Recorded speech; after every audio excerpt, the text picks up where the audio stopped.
اللهم صل وسلم وبارك على سيدنا محمد وعلى آله وصحبه اجمعین۔ معزز سامعین حضرات، احترام انسانیت پر میں کچھ اپنے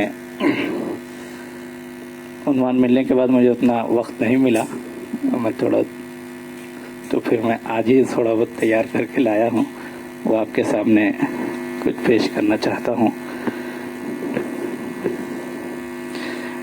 انسان جیسے ایک شعر بڑا مشہور ہے، درد دل کے واسطے پیدا کیا انسان کو، ورنہ طاعت کے لیے کچھ کم نہ تھی کروبیاں، لیکن ہم طاعت کے نام پہ نفرتیں کر رہے ہیں۔ بہرحال وہ انسان جس کو خالق سے محبت ہے وہ مجبور ہو جاتا ہے مخلوق سے محبت کرنے پر۔ کوئی یہ کہے کہ میں خالق کو بہت چاہتا ہوں اور مخلوق سے نفرت ہو تو وہ اپنے اس قول میں سچا نہیں ہے، یہی سب سے بڑی دلیل ہے۔ یہ دلیل نہیں ہے کہ وہ تہجدیں پڑھتا ہے، قیام اللیل کرتا ہے اور روزے رکھتا ہے، یہ خدا کی محبت کی اتنی بڑی دلیل نہیں ہے جتنی کہ مخلوق سے محبت کی جاتی ہے۔ وجہ اس کی یہ ہے، اللہ تعالیٰ نے وَلَقَدْ كَرَّمْنَا بَنِي آدَمَ، خالق کلی شے ہے، وہ ہر چیز کا خالق ہے، لیکن سب کی خلقت اس نے کی، تعظیم انسان کو دی، تکریم انسان کو دی۔ وَلَقَدْ كَرَّمْنَا بَنِي آدَمَ، ہم نے انسان کو شرف عطا کیا۔ اسی آیت کی وجہ سے اس کو انسان کو اشرف المخلوقات کہا جاتا ہے، یعنی تمام کائنات میں سب سے زیادہ باعزت کوئی چیز ہے تو وہ انسان ہے۔ تو اللہ نے کہا کہ اس کو عزت میں نے دی، اب اس کی ذلت کرنے کا کسی کو حق نہیں ہے۔ صحیح غلط بیان کرنا وہ الگ بات ہے، لیکن کسی کو گری ہوئی نظر سے نہ دیکھیں۔ یہاں تک کہ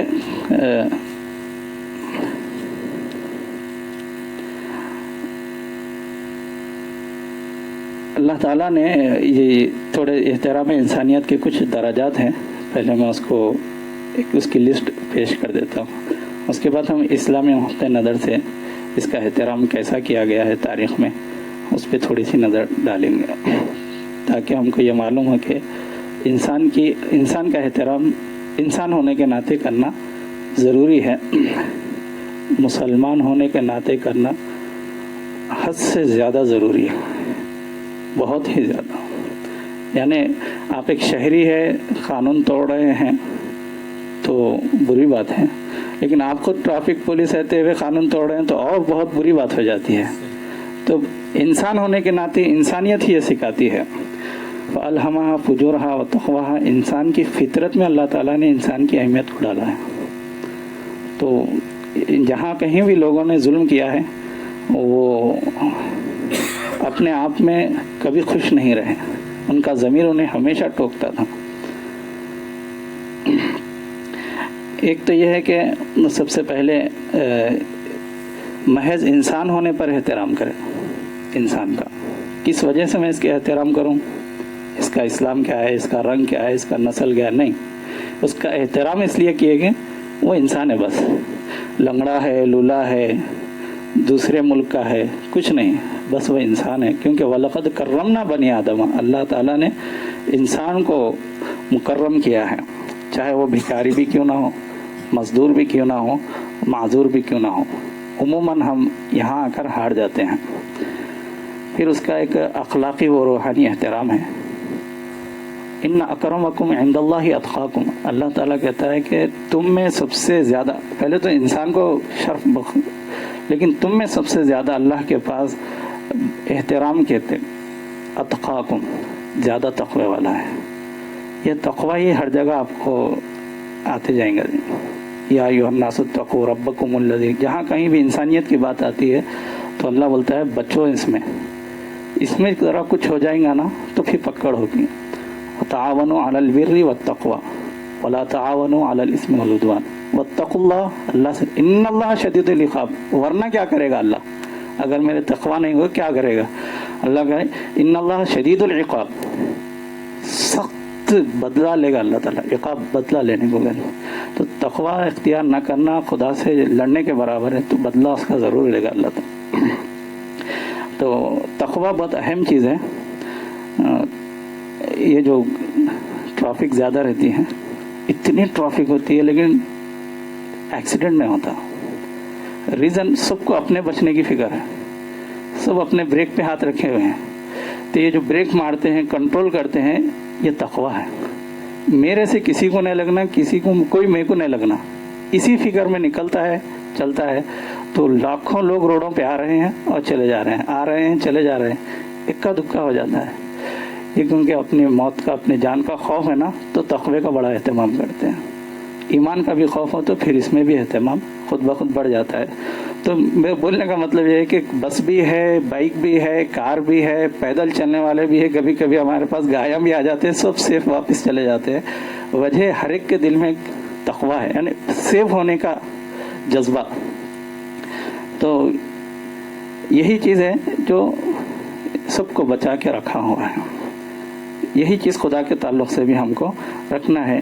تو اس میں دوسروں کی کیا کیا چیزوں کا ان کے روحانی احترام بھی کرنا اخلاقی. جیسے نیک لوگ ہیں تو ان کا احترام الگ، والدین کی تعظیم الگ، علماء و دانشور جو ہوتے ہیں ان کی قدر کرنا چاہیے. اس سے انسانیت کو بہت فائدہ ہوتا ہے. معاشرتی و سماجی بھی ہوتی ہیں. جیسے حضور صلی اللہ علیہ وسلم نے فرمایا لیس منا من لم یوقر کبیرنا ویرحم صغیرنا. استاد کا احترام، حکمران کا احترام. ہم لوگ کیا کرتے ہیں؟ ادعو الی سبیل ربک بالحکمت والموعظۃ الحسنہ کیوں فرمایا اللہ تعالیٰ کہ تم اللہ کی راہ کی طرف، اللہ کی طرف بھی اگر تم بلا رہے ہو حکمت سے، بڑے پیارے انداز سے.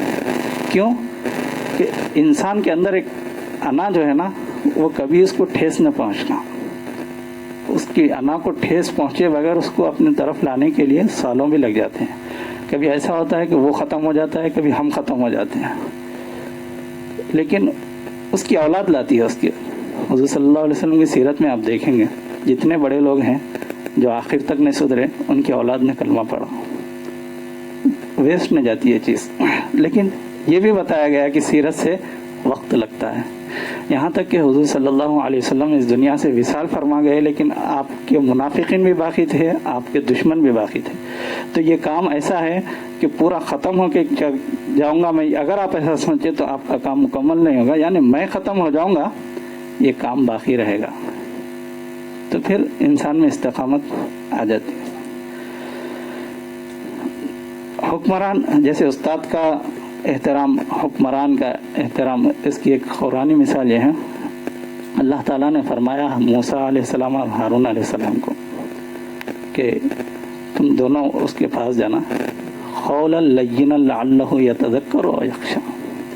دیکھو وہ بہت بڑے مرتبے والا ہے، اچھے نرم گفتار کا استعمال کرنا، کیونکہ وہ بڑا آدمی ہے تو اس کی انا بھی بہت بڑی ہوتی ہے. اس کو ٹھیس پہنچائے بغیر، یعنی مفسرین یہ لکھتے ہیں اس وقت کی دنیا میں سب سے بہترین انسان کو اللہ یہ حکم دیتا ہے کہ سب سے بدترین انسان سے اچھی بات کرنا. حدیں ختم ہو گئی یہاں پر. وہ موسیٰ علیہ السلام انا ربکم الاعلیٰ بولنے والا فرعون، اس سے بڑی جرت اور کیا ہو سکتی؟ انا ربکم الاعلیٰ، میں تمہارا بلند بالا رب ہوں، میں تمہارا پالن ہار کہنے والے کو وہیں پہ بجلی گرنا چاہیے تھا، لیکن وہ خدا تو عذاب نہیں اتارا. پھر کہتا ہے کہ موسیٰ اس کا خیال رکھنا، جو ہمارے ساتھ شرک نہیں، ہمارا شریک بننا چاہتا ہے، شرک نہیں کرتا ہے، اپنے کو ہی شریک قرار دیتا ہے. تو اتنا لحاظ اگر ہم کریں گے تو دعوت کا کام ہو سکتا ہے. اور بزرگ حضرت ابو بکر صدیق رضی اللہ اپنے والد کو لے کے آئے، حضور صلی اللہ علیہ وسلم فرمائے ارے میں کلمہ پڑھانے کے لیے آپ کہتے تو میں آ جاتا تھا. وقت کا رسول فرماتا ہے نہیں، وہ بڑے ہیں، میں ان کے پاس آتا تھا پھر کلمہ پڑھاتا تھا. یہ بھی تو اسی طرح یہ جسمانی احترام ہوتا، ہر ایک کی زندگی کا تحفظ، جس کے تعلق سے قرآن میں آتا ہے من قتل نفسا فکأنما قتل الناس جميعا. کسی کی جان ہم نہیں لے سکتے، وہ خدا کی کا ہی حق ہے وہ، کیونکہ دیا اسی نے لیا وہی لے سکتا ہے، یہاں تک کہ ہم اپنی جان بھی نہیں لے سکتے، کیونکہ اس نے دیا ہے۔ ابراہیم ذوق کا ایک شعر ہے، لائی حیات آئے خزاں لے چلی چلے، نہ اپنی خوشی آئے نہ اپنی خوشی چلے۔ تو پھر یہ نہ ابتدا میں ہماری اختیار ہے نہ انتہا میں اختیار ہے، بیچ میں کیوں چلانے کی کوشش کرتے، اسی کو کنٹینیو کرو، کامیاب ہو جاتے پر۔ اور جسمانی تشدد ایک ہوتا ہے، ایک ایسا مارتے ہیں کہ مر جاتا ہے، دوسرا ایسا مارتے ہیں کہ مرتا تو نہیں ہے مگر تکلیف بہت ہوتی ہے۔ تو بعض لوگ ایسی شدت کرتے ہیں، ماں باپ بچے سے خود سوسائڈ کر لیتے ہیں، اتنا ٹارچر کرتے ہیں اولاد کے ساتھ بھی۔ جسمانی تشدد سے بھی حفاظت کرنا، مار پیٹ کی ممانعت، سخت عذابیں دینا حرام ہے، یہاں تک کہ مسلم شریف کی حدیث ہے کہ اپنے غلام کو تم تھپڑ مارے ہو، اس کا کفارہ ہے کہ اس کو آزاد کر دو۔ پھر بعض کے نجی حدود ہوتے ہیں، جیسے لا تدخلوا بیوتکم حتی تستأنسوا، جب کسی کے پاس جا رہے ہیں تو ان کے گھر کا، ان کے تمام چیزوں کا لحاظ کرنا، یہ بھی احترام انسانیت، کیونکہ جس انسان سے جو چیز تعلق رکھتی ہے، اس کی عزت کی، اس کے مال کی، ہر وہ چیز اس کا بھی لحاظ کرنا ہے، بھی احترام انسانیت ہے۔ ذہنی و نفسیاتی احترام، یا ایھا الذین آمنوا لا یسخر قوم من قوم عسى ان تکرہوا، کہ کسی قوم کو یہ حق نہیں بنتا ہے کہ دوسری قوم کا مذاق اڑائے۔ سورۃ الحجرات کی آیت ہے۔ تو کسی پہ طنز، استہزاء، عیب جوئی کرنا، یہ ساری چیزیں ہمارے پاس، غیبت، چغلی، آپ غور کیجئے کہ ہم جھوٹوں پر اللہ کی لعنت، لیکن جھوٹ، غیبت جو ہوتی ہے سچ ہوتی ہے، چغلی بھی جو ہوتی ہے سچ ہوتی ہے۔ یعنی اے بی کے سامنے بولا کہ سی ایسا کرا، سی تھائش نے سامنے اس کی برائی کر دیا، تو یہ غیبت ہے، حالانکہ انہیں کرا، غلط نے بولا۔ بی جا کے بولا بھائی سی جو ہے نا، اے نہیں آپ کے بارے میں ایسا، یہ چغلی ہے۔ دونوں بھی سچ بول کے جہنم میں جاتے ہیں۔ وجہ یہاں پر ان کی عزت اچھالی گئی ہے، اس لیے یہ سچ بھی جہنم میں جانے کا سبب بنے گا۔ وہ انسانیت کا احترام باقی نہیں رہا۔ اس کو بھی غصہ آیا معلوم ہونے کے بعد، ارے اس نے میرے بارے میں ایسا بولا۔ اگر اچھا جھوٹ بولا تو وہ الزام ہوگا، تہمت ہوگی، سچ بولا تو غیبت ہوگی، غیبت جھوٹ ہو ہی نہیں سکتی۔ تو یہ سچ بھی جہنم میں جائے گا، اس لیے کہ اس میں احترام باقی نہیں رہا انسانیت کا، اختلاف کا ذریعہ بنے گا، کینہ، بغض کا، حسد اور غصے کا سبب بنے گا، تو وہ سبب کو ہی اللہ تعالیٰ نے سچ کے ساتھ حرام قرار دے دیا۔ اتنا احترام ہم مسلمانوں کو خدا کا کلمہ پڑھنے پر لازمی آ جاتے ہیں، لیکن اس کے ہم عادی ہیں، اس میں ڈوبے ہوئے ہیں۔ غیبت کوئی بھی یہ نہیں کہہ سکتا کہ میں اس سے پاک ہوں۔ لا تحاسدوا ولا تناجشوا، اور آپس میں حسد کرنا، اس کو بھی حضور صلی اللہ علیہ وسلم نے حرام قرار دیا ہے۔ غلطی پر نجی طور پر تنبیہ کرنا، بعض کی کوئی غلطی ہو جاتی ہے تو خاص طور سے جو بڑے لوگ ہوتے ہیں ان کو بہت ایکٹیو ہونا پڑتا تھا۔ جیسے میں امام ہی ہوں، اگر کوئی کچھ کر دیا تو میرے کو بہت سوچ سمجھ کے بولنے کا ہے۔ میں تقریر میں ایک چیز بول رہا ہوں اور ٹارگٹ ایک آدمی بنا ہوا ہے، اس کو محسوس ہو رہا ہے کہ میرے کو بول رہے، تو میں خطیب کہلانے کا لائق نہیں ہوں، کیونکہ وہ بات اس کے لیے کافی تھی نا، اس کو بول دے سکتا تھا۔ تو ایسے نہیں کہ ایک شخص، ایک صاحب آ کے بولے کہ بھائی فلاں بچہ جو ہے نا ٹھہر کے پیشاب کیا، دیکھو انہیں ہے نہیں، ذرا تقریر میں بولو۔ بولا اب نہیں بولتا ہوں۔ کیوں نہیں بولتے؟ بولا وہ میری مرضی ہے لیکن میں اب نہیں بولتا۔ آپ میں کچھ شکایت کر رہے بچے کی، وہ بچہ، میں بولا آپ بچے کو بولے کیا؟ نہیں بولا تو غلطی آپ کی ہے، آپ بول دینا نا۔ اب میں تقریر میں بولوں گا تو غلط بات ہے، اگلا جا کے میں اس کو بولوں گا، اس کی عزت باقی رہے۔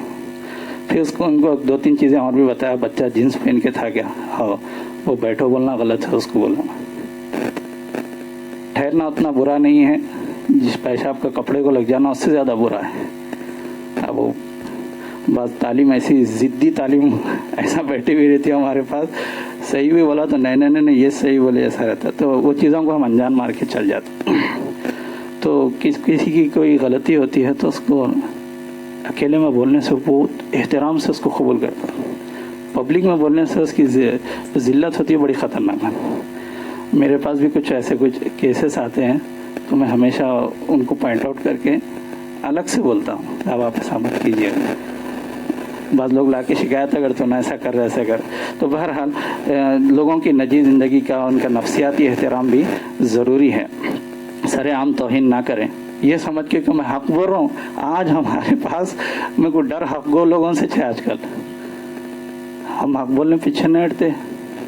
ایک صاحب کیا ہو رہا ہے, انہیں بھی سگریٹ پیتے رہے اپن, سامنے اچھے پیچھے لا یحب اللہ جان کہ ایسا حق بول رہا ہوں میں, مطلب غلطی ہے بول رہا ہوں تو حق, پی رہے بول رہا ہوں. یہ جہالت ہے. یہ حق گو لوگوں سے جو فتنے مچ رہے ہیں سب بہت, ان کے حق حکمت سے عاری ہو جائے تو پھر جہالت ہی جہالت ہے. روزی کا احترام, یعنی مزدور مزدوری کرتا ہے یا کوئی کام کرتا ہے تو اس کی مزدوری دے دینا برابر, یا اس کا استحصال نہ کرے کہ اس کی غریبی کا فائدہ اٹھائے.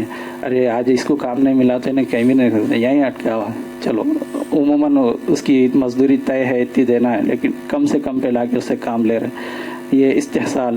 یا سود, یہ بھی ایک استحصال ہے. احتکار, جمع کر لینا مارکیٹ میں پورا شارٹیج ہونے کے بعد بیچنا, یہ ساری چیزیں حرام ہیں, اس لیے کہ اس سے انسانوں کو تکلیف ہوتی ہے, ان کی روزی ان کی کمائی میں ان کو تکلیف ہوتی ہے. اسی طرح دھوکہ دینا, اس سے بھی انسان کو تکلیف ہوتی ہے. جہاں جہاں بھی آپ دیکھ رہے ہیں انسان کو تکلیف ہوتی جا رہی ہے, اللہ اس چیز کو حرام کر دیتا ہے. تو اتنا جو ہے نا اسلام میں احترام انسانیت اتنا لازم ہے. پھر غریبوں کا حق ہے. اللہ تعالیٰ نے ایسا کیا کہ بعض کو جسمانی طور پر صلاحیتیں دی, کسی کو ذہنی طور پر صلاحیتیں دی. تو اسی طرح دنیا میں بعض لوگ جسمانی طور پر معذور, بعض ذہنی طور پر معذور ہو جاتے ہیں. تو ان کو جتنا حق ان کو ملنا تھا وہ نہیں مل سکتا ہے. تو اللہ تعالیٰ نے فرمایا میرے جو بندے ہیں حق للسائل والمحروم, ان کی کمائی میں ہمیشہ غریبوں کا حق رہتا ہے. یعنی آپ کماؤ اپنی طرف سے, لیکن جو مجبور ہے نا آپ کی کمائی میں اس کا حق ہم نے رکھ دیا ہے. سماجی احترام, یعنی کوئی کسی بھی نسل کا ہو, کسی بھی قبیلے کا ہو, کسی بھی رنگ کا ہو, کسی بھی ملک کا ہو, تو اس کا احترام کرنا چاہیے. یعنی فلاں قبیلے کا ہے اس کی خاطر اس کی ذلت مت کرو, یہ ہم پر فرض ہے. احترام کرتے ہو تو جتنا کرو گے اتنا مقام پاؤ گے. عمر رضی اللہ تعالیٰ نے جو غلاموں کو, یہ بڑے عہدیدار کبھی چھوٹے لوگوں کو غصے میں آ کے مار دیتے تھے, ایسے قصے آتے تو عمر رضی اللہ تعالیٰ فرماتے تھے کب سے تم نے ان کو غلام بنا لیا جبکہ ان کی ماؤں نے انہیں آزاد پیدا کیا تھا. پھر مذہبی احترام, لا اکراہ فی الدین, اسلام میں تو جبر ہے ہی نہیں. اگر یعنی کسی کو مار کے کلمہ ہم پڑھا سکتے نہیں, اگر انہیں فائدے کی خاطر کلمہ اگر پڑھ لے تو ہم اس کو منافق کہتے ہیں. قرآن نے اس کو ڈکلیئر کیا ہے کہ یہ کچھ اپنے مقاصد کے لیے کلمہ پڑھ رہے ہیں, تو اللہ تعالیٰ کہتا ہے مان کے پڑھنا, بھائی مجبور ہو کے تو دنیا کمانے کے لیے تم کلمہ پڑھ رہے ہو تو مومن نہیں ہو سکتے. پڑھ بھی لیا تو نہیں ہے, مار کے پڑھانا تو دور کی بات. اور ایک جگہ اللہ تعالیٰ کہتا ہے وَلَوْلَا دَفْعُ اللَّهِ النَّاسَ بَعْضَهُم بِبَعْضٍ لَفَسَدَتِ الْأَرْضُ, اگر میں ایک کو دوسرے سے نہ روکتا تو فساد مچ جاتا. آپ دیکھیں گے کبھی مسلمانوں کا عروج ہے, کبھی یہودیوں کا عروج ہے, کبھی مشرکوں کا عروج ہے, کبھی منگولوں کا عروج ہے, کبھی ایک کا عروج, کبھی ہمیشہ ترقی باقی نہیں رہی. کوئی نہ گرتے اڑتے رہتے ہیں. یہ قوموں کو اللہ تعالیٰ نے فرمایا یہ میری قدرت کی نشانی ہے. ایسا نہیں ہے کہ اتنا سب کوشش کرنے کے بعد ایسا کیوں ہوا. اللہ تعالیٰ نے فرمایا اگر یہ نہ ہوتا لَهُدِّمَتْ صَوَامِعُ وَبِيَعٌ وَمَسَاجِدُ, کہ ہر مذہبی جو عمارتیں ہوتی ٹوٹ جاتی اگر ایک کا ہی چلتا. اس کو بھی اللہ تعالیٰ نے کھلے الفاظ میں بتایا ہے کہ مذہبی احترام باقی رہے. اسی طرح صنفی احترام ہے. عورت الناس شقائق الرجال, ابو داؤد کی حدیث ہے کہ عورتیں بھی مردوں کے برابر ہے حقوق میں, تعلیم میں, میراث میں, شادی کی رضامندی میں. طلاق مرد دے گا, خلا عورت لے گی. یہ ساری چیزیں اسلام نے قرار دیا ہے. اور عمر کا احترام بھی ہے, جیسا اوپر حدیث پہنچی لیس منا من لم یؤخر کبیرنا. اور معذوری اور خصوصی رعایتوں کے تعلق سے ایک مرتبہ حضرت ایک نابینا شخص حضور صلی اللہ علیہ وسلم کے پاس آتے ہیں, تو ایک حضور صلی اللہ علیہ وسلم نے جو ان کو دیکھ کے اپنا چہرہ بنایا, ارے میں ان سے بات کر رہا ہوں کیوں آگے, تو عبس وتولی جاءہ الاعمی کی آیتیں اتری. تو اس سے ہم کو یہ معلوم ہوتا ہے کہ اپنے حبیب کو بھی اللہ تبارک و تعالیٰ جب ایسا کہہ سکتا ہے تو ہماری کیا حیثیت باقی رہی. ام مکتوم کو عبداللہ ابن مکتوم کو حضور صلی اللہ علیہ وسلم مدینے کا والی بنا. ایک مرتبہ آپ جا رہے تھے تو مدینے کے والی بنا کے گئے حضور صلی اللہ علیہ وسلم. یہ نابینا ہے یہ ایسا نہیں, صلاحیت ہے تو پھر اس کو ان اللہ یأمرکم ان تؤدوا الامانات الی اہلھا, اللہ حکم دیتا ہے کہ امانتیں ان کے اہل کے حوالے کرو. تو اس سے مراد یہ ہے کہ بہت سارے معنی نکلے. یہ ہے کہ یہ شخص اس کام کے لیے قابل ہے تو اسی کو آپ اپوائنٹ کرنا, یہی امانت داری ہے. پھر اسلام میں قیدیوں کے حقوق, خود جنگ بدر کے جو قیدی تھے پہلے ان کو کھلاتے تھے, بعد میں یہ لوگ کھاتے تھے وہی کھانا, بچہ تو وہ کھاتے تھے. یہ صحابہ اس لیے کرتے تھے جانی دشمنوں کے ساتھ کیونکہ وہ نبی کی تعلیم حاصل کر چکے تھے. پھر حیوانات کے تعلق سے بھی ہے. یہ چند تھوڑی سی لسٹ تھی جو انسانیت کے دائرۂ کار میں آتی ہے. اب جو ایک بحیثیت مسلم سمجھیے ہم کو کیا کیا کرنا چاہیے. ہم مسلمان داعی ہیں, دعوت دینے والے ہیں, باقی ساری دنیا مدعو ہے جن کو دعوت دینی ہے. تو دو داعی اور مدعو کا رشتہ یک طرفہ برداشت کرے تو اس کو جھیلنا ہمارا کام ہے, تبھی ہم داعی ہیں. جب ہم انتقامی جذبات پہ اتر جائیں تو ہم داعی نہیں رہتے.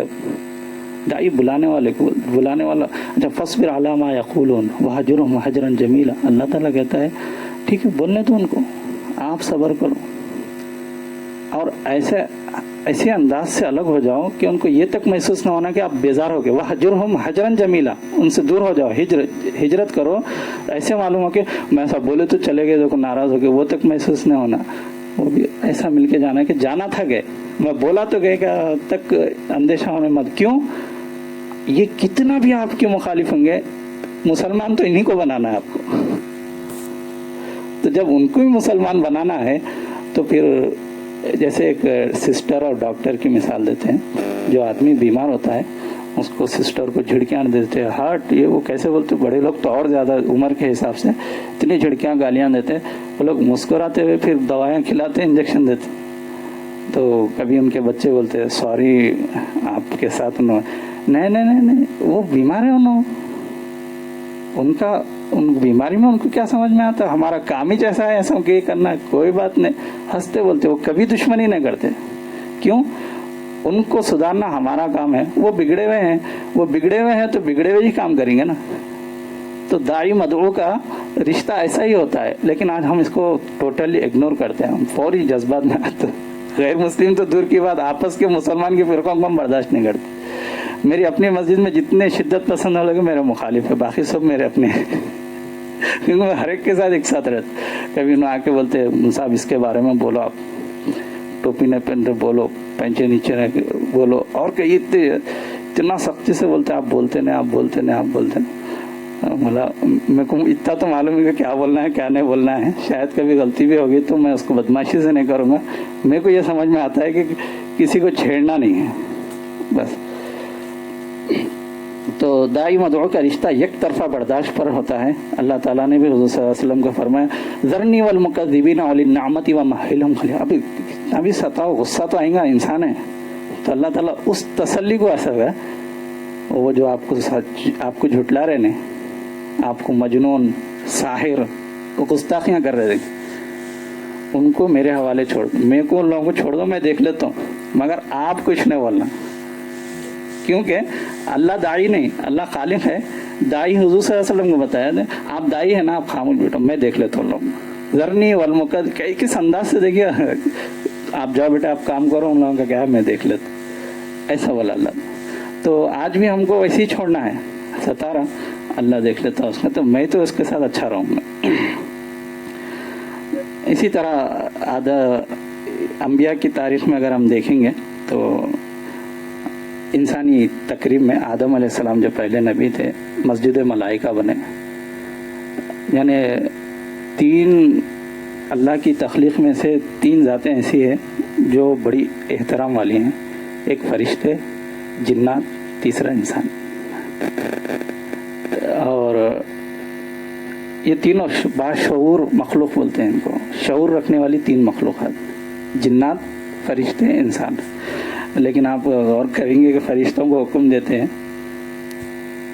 تین باشعور ہے، تینوں ایک ہی لیول کے تھے، لیکن دونوں سے بھی سجدہ کرا. ابلیس جنوں میں سے تھا، کانا من الجن، تو ان جنوں میں سے تھا. باقی فرشتے تو یہ دونوں بھی آدم علیہ السلام کو سجدہ کیے. تو اس سے انسان کا احترام کتنا بڑا ہے ہم اس کا اندازہ کر سکتے ہیں، کوئی معمولی بات نہیں ہے. یہ آدم علیہ السلام اور نوح علیہ السلام انسانیت کا احترام کس طرح کرتے تھے. نبیوں سے دیکھیں، 950 سال آپ نے دعوت دی، کبھی کسی کو کافر مشرک کے فتوے نہیں لگائے. 950 سال تک کیسا برداشت کریں گے آپ اندازہ لگائیں. لیکن تبدیلی مذہب، جو دوسرے مذہب کے تھے ان کے ساتھ آپ کے تعلقات اچھے تھے. وَإِلَىٰ عَادٍ أَخَاهُمْ هُودًا وَإِلَىٰ ثَمُودَ أَخَاهُمْ صَالِحًا. قرآن بھی کتنے پیارے انداز سے کہتا ہے، دیکھو سمود تمہارا بھائی صالح، عاد تمہارا بھائی ہود، تمہارا بھائی، ان کا بھائی ہود، ان کا بھائی ہی کا لفظ استعمال کرو. یعنی اللہ تعالیٰ رشتہ نہیں توڑنا چاہتا، اور ہم تھوڑے مذہبی ہو گئے تو رشتے توڑ لیتے ہیں مذہبی ہوتے ہوئے. اور وہ مشرکوں کے ساتھ اقوام کا لفظ، اقوام اللہ تعالیٰ کہتا ہے، اقوام کہہ رہا ہے، مشرکوں کے ساتھ تمہارا بھائی کہہ رہا ہے. تو بڑی نازک چیز ہے انسانیت، بہت نازک چیز ہے. اس کے خلاف کچھ ہو گیا تو پکڑ بھی بڑی خطرناک ہے. اور جتنے بھی عذابیں آئے ہیں فساد کی وجہ سے ہیں، شرک کی وجہ سے نہیں. اللہ تعالیٰ تو کہا کہ جب سورہ ممتحنہ میں آپ لوگ پڑھیں گے تو اللہ تعالیٰ یہ فرماتا ہے کہ جو آپ کے ساتھ خلاف ورزی نہیں کرے ہیں، جو آپ کو نکالنے کی کوشش نہیں کرے ہیں، باوجود شرک کے آپ ان کے ساتھ اچھے رہو. ہاں جو کرے ہیں تو پھر ان کا کرو. شرک اختلاف کی وجہ نہیں بتایا اللہ تعالیٰ، لڑنے کی وجہ شرک نہیں بتایا. فساد کو من قتل نفسا فکأنما قتل الناس جميعا، جہاں کہیں بھی فساد آیا ہے، جیسے حضرت علی رضی اللہ تعالیٰ عنہ کا قول ہے، کفر و شرک کے ساتھ تو تم حکومت کر سکتے ہو، ظلم کے ساتھ نہیں کر سکتے. ظلم بڑی خطرناک چیز ہے. اور یہ جو ان الشرک لظلم عظیم ہے، وہ تو خدا کے ساتھ دوسرے کو شریک کرنا، یہ تو واقعی بہت بڑا ظلم ہے. لیکن آپ دیکھیں گے کہ جہاں شرک کا غلبہ ہوتا تھا وہاں ظلم زیادہ ہوا. تاریخی طور پر اگر آپ دیکھیں گے، جتنے مشرک ادیان تھے، جتنے مشرک بادشاہ تھے، انہوں نے جتنا ظلم کیا ہے دنیا پہ کسی نے نہیں کیا، محض شرک کی وجہ سے. شرک ہی شرک وہاں تک لے کے چلے جاتا نہیں. جہاں شرک میں تو سب سے پہلے خدا کا لحاظ ختم ہو جاتا ہے. جہاں خدا کا لحاظ ہی نہ رہے تو اس کے بعد کس کا لحاظ باقی رہے گا؟ تو وہ ظلم عظیم ہوگا. ابراہیم علیہ السلام اپنے والد سے آپ قرآن میں دیکھیں گے کتنے پیارے انداز سے بات کرتے ہیں. انہوں بولتے میں اپنے انداز حیدرآباد نکلتا نہیں، پتھریں ماروں تیرے کو، مار مار کے نکال دوں گا، لارجمنک وہجرنی ملجا. ایسی بھیانک دھمکی ہے وہ. یعنی انسان آپے سے باہر ہو گئے تو کیسی زبان پلٹ جاتی. اس کو قرآن نے کوٹ کیا ہے کہ ان کے والد نے ان کے ساتھ کتنی بدتمیزی سے، کتنے خطرناک طریقے سے آپ نے رحمت کے الفاظ کہتے ہوئے نکل گئے. کیونکہ کتنا بھی کرو والد ہے. تو اس میں انسان اور رشتے کا جو لحاظ ہے نا، اس کو نبی رہے تو باقی رکھیں گے. نبی کی سیرت پہ چلنے والے اس چیز کو باقی رکھ سکتے، دوسروں کو نہیں. جو اپنے غصے پہ قابو نہیں پا سکتا وہ نبیوں کی سنت پر ہرگز نہیں چل سکتا. بہت بڑا کام ہے. اولو العزم فرمایا اللہ تعالیٰ. اور ایک جگہ اللہ تعالیٰ یہ بھی موسیٰ علیہ السلام کو تو قولا لینا کا میں نے ایک مثال بھی دے دی کہ حکمرانوں کے ساتھ بھی ان کا لحاظ کرتے ہوئے دین کی دعوت دینی چاہیے. اور یوسف علیہ السلام حضور صلی اللہ علیہ وسلم نے جتنا ان کو ستایا تھا، آخری میں اپنے بھائیوں کو لا تثریب علیکم اليوم، آج تم سے کوئی پوری ڈھیل ہے، تمہیں کوئی تک پکڑ نہیں ہے. اور حضور صلی اللہ علیہ وسلم اذهبوا فانتم الطلقاء، فتح مکہ کے بعد جن کے گردنیں مارنے کا حق بھی تھا، وہ حقدار تھے کہ ان کے گردنیں کاٹ دی جائیں. حضور صلی اللہ علیہ وسلم نے کہا کہ نہیں، آپ لوگ آزاد ہیں، اتنا کام ہم کو کرنا ہے. 20 سال کی تکلیفوں کا صلہ انتم الطلقاء سے ملتا ہے، آپ لوگ آزاد ہیں. یہ آزادی کے بعد وہ لوگ پوری آزادی سے کلمہ پڑھتے ہیں. یہی تو چیز ہے کامیابی. یعنی ایک مسلمان کا ٹارگٹ انسان کا دل ہونا چاہیے, اس کا کردار نہیں. اس کے دل کو جیتنے کی کوشش کرنا چاہیے. اسلام ہم کو وہی سکھاتا ہے.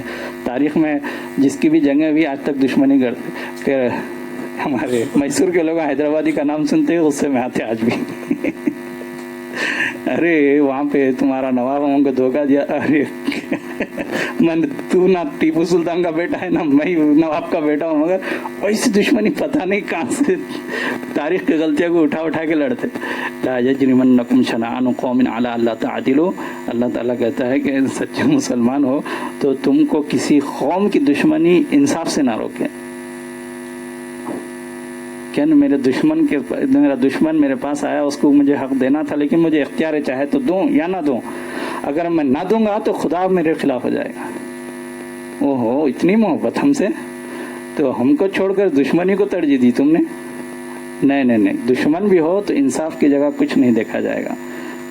تو ہم ایسے پرانے باتیں 150 سال 200 سال کی باتیں نکال کے دشمنی کو بتاتے ہیں. پہلا قصہ بھی, پہلا قتل بھی جب ہوتا ہے تو حابل جب مرڈر کرنے کی دھمکی دیتا ہے تو حابل بولتے ہیں بباسط یدی الیک لیقتلک انی اخاف اللہ رب العالمین. آپ مارتے تو مارو, میرا ہاتھ آپ کے قتل کے لیے آگے نہیں بڑھے گا. انی اخاف اللہ رب العالمین, میرے کو اللہ سے ڈر ہے, تیرا ڈر نہیں ہے میرے کو, میں خدا سے ڈرتا ہوں, اس لیے میرا ہاتھ رکا ہوا ہے. تو پہلا مرڈر بھی ایک بے خوف تھا جو خدا سے, اسی نے کیا, اور اس کا ہاتھ جو مرتے دم پہ بھی رکا تھا, اس کے دل میں خوف خدا تھا. قرآن اس کو بھی کوٹ کیا ہے قرآن. اسی طرح مذہبی آزادی, میثاق مدینہ جو ہم دیکھتے ہیں, جو تاریخ میں سب سے بڑا میثاق جو تاریخی طور پر محفوظ ہوا, وہ ہے میثاق مدینہ. اقلیتوں غیر مسلموں کے ساتھ یہودیوں کو مذہبی آزادی تھی, اور شرک کے ساتھ بھی آپ کا دشمن میرا دشمن, آپ کا دوست میرا دوست, یہ الفاظ باقی تھے. حضور صلی اللہ علیہ وسلم حضور صلی اللہ علیہ وسلم فرماتے ہیں کہ نبوت سے پہلے ایک حلف الفضول لوگوں کے اوپر ظلم کرنے کے لیے روکا گیا تھا, جب اس معاہدے میں میں بھی تھا. آج بھی کوئی اس پرانی بات کو کا وسیلہ دے کر مجھے بلائے گا تو میں اس زبان پر جو میں وہ وقت دیا تھا اس کا ساتھ دوں گا, کیونکہ اس میں احترام ہے انسانیت کا. اس کو اتنا انصاف میں برابر بھی کرنا چاہیے. مذہبی و سیاسی رنگ و نسل کے واقعات دیکھیں گے اگر ہم تاریخ میں, تو کروڑوں لوگ مرے مذہب کے لڑائیوں کے لے کر. خود ہندوستان میں وہ حقیقت نہ بھی ہو تو ان کی خود کتابیں بتاتی کہ مہابھارت میں کتنے مرے, گورو پانڈو وغیرہ کروڑوں کے وہ خود بیان کرتے ہیں, ہم تو نہیں, وہ خود بیان کرتے اتنے لوگوں کو انہوں نے مارا. لیکن اسی کے ساتھ ساتھ ہم حضور صلی اللہ علیہ وسلم کی سیرت کو دیکھیں گے تو کتنوں کو مارا. ہمیں کو الفاظ گنتی یاد نہیں ہے, پہلے یاد تھی میرے. آپ کی سیرت مدینہ کے جانے کے بعد ہی تو آخر دنوں میں جو غزوات ہوئے حضور صلی اللہ علیہ وسلم کے 80 کے قریب, کچھ چھوٹے موٹے سب ملائیں گے تو دونوں طرف سے 1000 کچھ چلر تھے. چلو 1100 بھی اگر ہم رکھ لیں گے تو دونوں طرف کے 1100 لوگ کا انتقال ہوا, مرے, شہید ہوئے یا جہنم رسید ہوئے, جو بھی ہوئے. 1100 لوگ کی ہلاکتیں ہوئی اور پورا انقلاب آ گیا. وہ لوگ کلمہ پڑھے, اپنے گھروں میں اپنے ہاتھوں سے بتوں کو نکال کر پھینکیں. ابراہیم علیہ السلام اور حضور صلی اللہ علیہ وسلم تک کا جو سفر ہے 2000 سال کا, اس میں ہوا یوں کہ وہ ابراہیم علیہ السلام کی قوم اتنی, وہ زمانہ بڑا ضدی زمانہ تھا.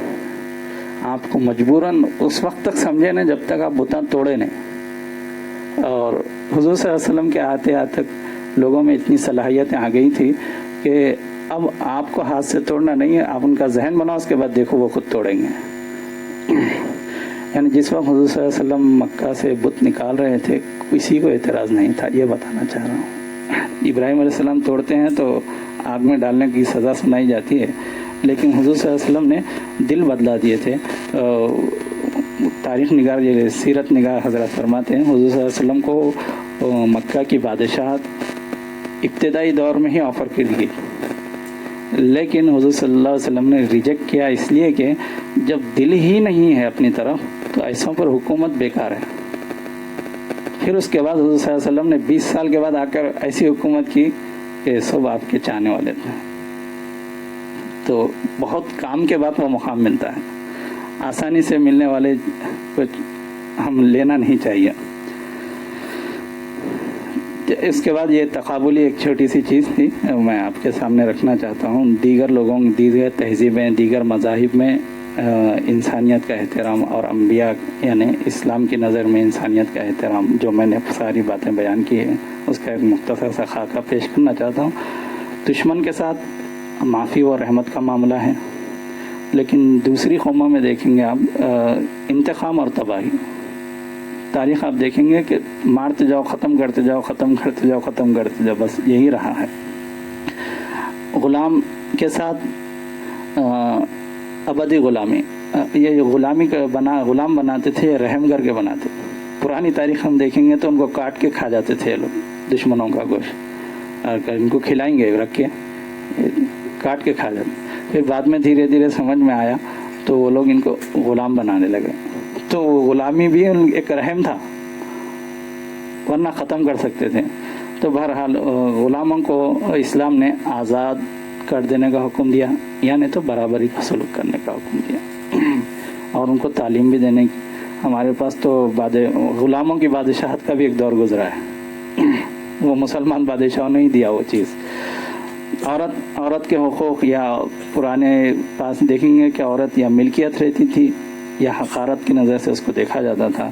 اسلام نے اس کو تمام حقوق اور عزتیں عطا فرمائی ہیں. اقلیت جہاں کہیں بھی اقلیت ہوتی ہے مائنورٹیز اس کے تعلق سے جبری تبدیلی یا قتل. آج ہندوستان کی جمہوریت میں گھر واپسی کی مہم چل رہی ہے اقلیت کے ساتھ. یعنی اتنی ترقی کے باوجود بھی آج لوگ یہ چاہتے ہیں کہ جبری مسلمان بنائیں ہندو بنائیں. لیکن اسلام کیا کرتا ہے مذہبی آزادی برقرار رکھتا ہے کیونکہ اسلام کو یہ پسند نہیں ہے کہ مجبوراً کلمہ پڑھیں. لا اکراہ فی الدین اس کو قبول نہیں کرتا. اچھا مجبوراً کفریہ کلمہ بھی پڑھے تو بھی اس کو قبول نہیں کرتا. اگر تیرے دل میں کوئی تم پر زبردستی کرے اور تمہارا دل مانتا نہیں ہے شرک کو لیکن تم سے کفریہ کلمات پڑھا دیے جائے تو آپ ایمان پر باقی رہیں گے. تو دو طرف سے بھی دیکھیں گے اسلام کہیں سے بھی زبردستی ایکسیپٹ نہیں کرتا.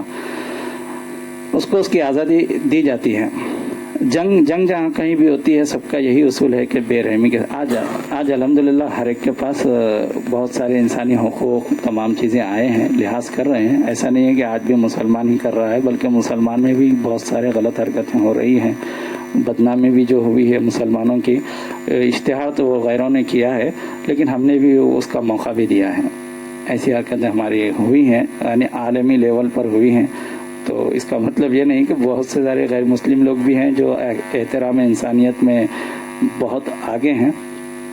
اور بس رونا یہ ہے کہ مسلمان ہونے کے ناطے ہم آگے رہنا چاہیے. بس وہی ایک افسوس ہوتا ہے. جنگ میں کیا ہوتا ہے بے رحمی کو یہ کیا جاتا ہے. آج مسلمان بھی بڑی بے رحمی سے حرکتیں کرتے ہیں. قابل افسوس ہے بحیثیت مسلم. لیکن اسلامی نظریے سے دیکھا جائے تو جنگ میں بھی انسانی ضوابط کو لازم قرار دیا گیا ہے. عورتوں کو نہ مارے یعنی ملٹری کو مارے گی پبلک کو نہیں. یہ چیزیں حیوانات کے تعلق سے دوسری قومیں لا تعلقی کا اظہار کرتی ہے اور اسلام رحم اور شفقت کا. چند باتیں تھیں. اللہ تعالیٰ ہماری اس محفل کو قبول فرمائے اس کا اثر ہمیشہ کے لیے باقی رکھے. آمین. وصلی اللہ تعالیٰ علی خیر خلقہ محمد وعلی آلہ وصحبہ اجمعین والحمد للہ رب العالمین. بہت ہی مؤثر انداز میں ہمارا جو عنوان تھا احترام انسانیت.